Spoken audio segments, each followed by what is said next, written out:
Jonah was an enemy of God, on the run, rebelling, resisting. He was thrown into the water. God made the first move of salvation. He sends the fish to swallow Jonah and save his life. Then inside the fish, Jonah is reconciled to God. He praises him then there for all that God did to save him.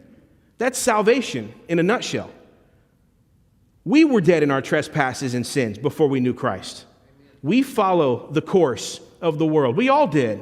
We live in passions of our flesh. We were children of wrath by our very nature. We were further away from God spiritually than a 2,000-mile boat ride to Tarshish could ever be. It might as well have been to another galaxy. That's how far away a sinner and a holy God are.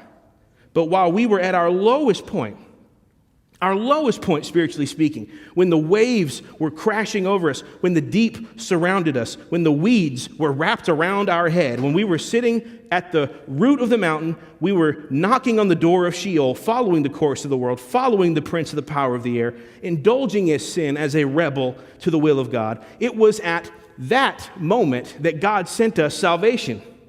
Verse 4 of Ephesians 2 says, "But God, being rich in mercy, because of the great love with which he has loved us, even when we were dead in our transgressions, made us alive together with Christ. By grace you have been saved, and raised up with him, and seated with him in the heavenly places in Christ Jesus."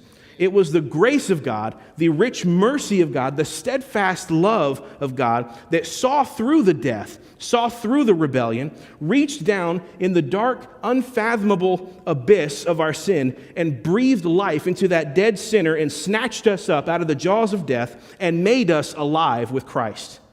And not only that, he raised us up to sit with him in the heavenly places.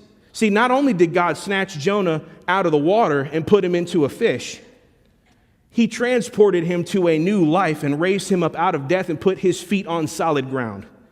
This isn't just Jonah's story. It's your story too.